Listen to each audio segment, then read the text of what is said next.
टाटा न सिर्फ देश का वो ब्रांड जिसे बच्चा बच्चा जानता है, बल्कि पूरे भारत में शायद ही ऐसा कोई इंसान होगा जिसने जिंदगी में कभी भी टाटा का एक भी प्रोडक्ट इस्तेमाल न किया हो।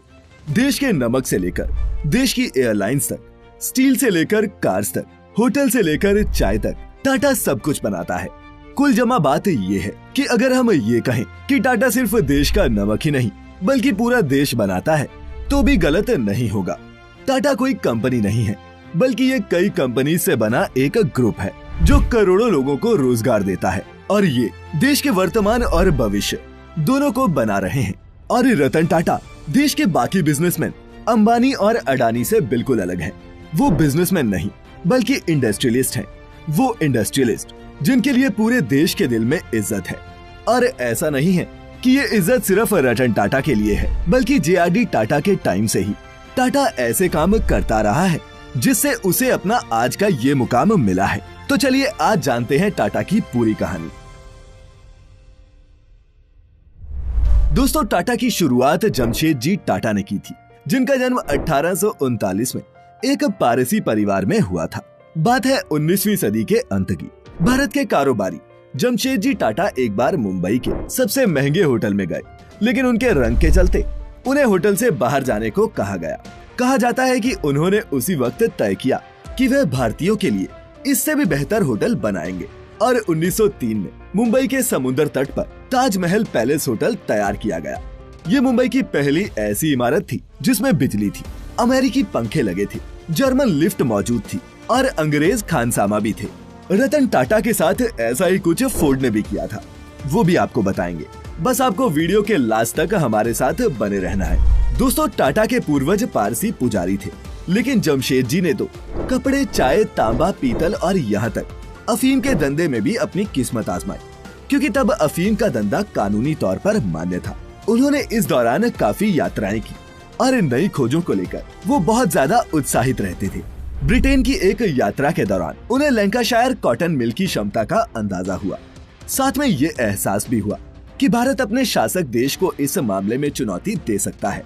और फिर उन्होंने ही 1877 में भारत की पहली कपड़ा मिल खोली थी। इम्प्रेस मिल्स का उद्घाटन उसी दिन हुआ जिस दिन क्वीन विक्टोरिया भारत की महारानी बनी। जमशेदजी के पास भारत के लिए स्वदेशी सोच का सपना था। दोस्तों, यही स्वदेशी यानी कि अपने देश में निर्मित चीजों के प्रति आग्रह भारत के स्वतंत्रता आंदोलन का अहम विचार था। जी हाँ, जिस स्वदेशी सोच को आज हम बढ़ावा दे रहे हैं उसकी नींव टाटा ने ही रखी थी। उन्होंने एक बार कहा था, कोई भी देश और समाज अपने कमजोर और असहाय लोगों की मदद से उतना आगे नहीं बढ़ता जितना वो अपने बेहतरीन और सबसे प्रतिभाशाली लोगों को आगे बढ़ाने से बढ़ता है। उनका सबसे बड़ा सपना स्टील प्लांट बनाने का था, लेकिन इसके पूरा होने से पहले ही उनका निधन हो गया, जिसके बाद उनके बेटे दोराबजी टाटा ने इस चुनौती को संभाला और 1907 में टाटा स्टील ने उत्पादन शुरू कर दिया। भारत स्टील प्लांट बनाने वाला एशिया का पहला देश बना था। जमशेदपुर शहर। दोस्तों, जमशेदजी ने एक औद्योगिक शहर बनाने के लिए भी निर्देश दिए थे। उन्होंने दोराब को लिखे एक लेटर में कहा था कि इस शहर की सड़कें लंबी होनी चाहिए और उसके दोनों तरफ छायादार पेड़ लगाए जाएं। लॉन और बगीचों के लिए पर्याप्त जगह होनी चाहिए। फुटबॉल, हॉकी के मैदान के अलावा पार्क के लिए भी जगह होनी चाहिए। और दोस्तों, उनके इन्हीं निर्देशों का नतीजा बना जमशेदपुर शहर। प्रॉफिट से ऊपर रखे एम्प्लॉय। दोस्तों, दुनिया भर के दूसरे देशों में भी जब अपने कर्मचारियों के लिए भले ही योजनाएं न के बराबर होती थी, तब भी टाटा ने श्रमिकों के लिए कल्याणकारी योजनाएं शुरू की। 1877 में पेंशन की व्यवस्था, 1912 में प्रतिदिन 8 घंटे की शिफ्ट और 1921 से मातृत्व सुविधाएं मुहैया करवानी शुरू की। जमशेदजी का यकीन ये था कि कारोबार तभी आगे बढ़ेगा जब उसमें समाज के बड़े तबके की हिस्सेदारी होगी, खुद नहीं देश पहले। उन्होंने बेंगलोर में इंडियन इंस्टीट्यूट ऑफ साइंस की स्थापना की ताकि देश के विकास में योगदान देने के लिए इंजीनियर्स और वैज्ञानिक तैयार हो सके। जमशेदजी और उनके बेटों ने अपने पैसों को भी चैरिटेबल ट्रस्ट के हाथों में सौंप दिया, जिसकी Tata holding company Tata Sons में 66% की हिस्सेदारी है। परिवार के पास अभी भी 3% के ही शेयर हैं और बाकी अलग अलग कंपनियों और शेयर धारकों के पास मौजूद है। कई एक्सपर्ट्स का ये भी मानना है कि इससे ट्रस्ट की विश्वसनीयता बढ़ती है। हर कोई ये जानता है कि कंपनी के ज्यादातर शेयर्स ट्रस्ट के पास मौजूद हैं, और न कि अपना फायदा चाहने वाले व्यक्तियों के पास। दोस्तों, टाटा के कारोबार को संवारने वालों में JRD यानी कि जहांगीर टाटा का अहम योगदान रहा है। वे 1938 में टाटा समूह के चेयरमैन बने। तब उनकी उम्र महज 34 साल थी और वे आधी शताब्दी तक कंपनी के मुखिया बने रहे। JRD उद्योगपति नहीं बनना चाहते थे, उनका सपना पायलट बनने का था। इसके चलते ही वे लुइस बेलराइट से भी मिले थे, जिन्होंने 1909 में पहली बार इंग्लिश चैनल पर उड़ान भरने का कारनामा दिखाया था। और दोस्तों, JRD ही भारत में पायलट बनने वाले पहले शख्स थे। 2 साल बाद उन्होंने भारत की पहली एयरमेल सर्विस शुरू की। तब वे उस विमान को खुद ही उड़ाया करते थे। यही मेल सेवा आगे चलकर भारत की पहली एयरलाइंस टाटा एयरलाइंस बनी। जी हाँ, ये वही एयरलाइंस है जिसे आज आप एयर इंडिया के नाम से जानते हैं। पहले तो ये टाटा और सरकार का संयुक्त उपक्रम था। जब इंफॉर्मेशन युग आया तो JRD ने 1968 में टाटा कंसल्टेंसी सर्विसेज की स्थापना की, ताकि कंपनी का पेपर वर्क कंप्यूटर के माध्यम से हो। और दोस्तों, आज TCS पूरे टाटा समूह की सबसे मुनाफे वाली यूनिट है, जो दुनिया भर में कंप्यूटर सॉफ्टवेयर्स की आपूर्ति करती है। 1991 में रतन टाटा समूह के मुखिया बने। तब उदारीकरण का दौर शुरू हो गया था और रतन टाटा ने दुनिया भर में पांव पसारने शुरू किए।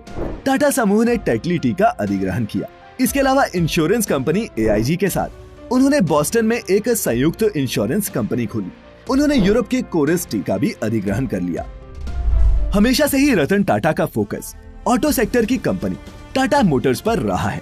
उन्होंने इसके जरिए कई तरह के प्रयोग भी किए।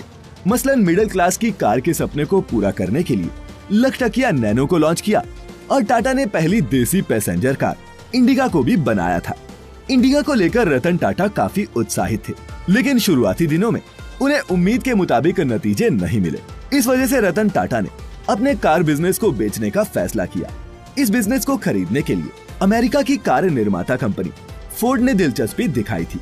डील फाइनल करने के लिए रतन टाटा को अमेरिका में फोर्ड मोटर्स के हेडक्वार्टर बुलाया गया।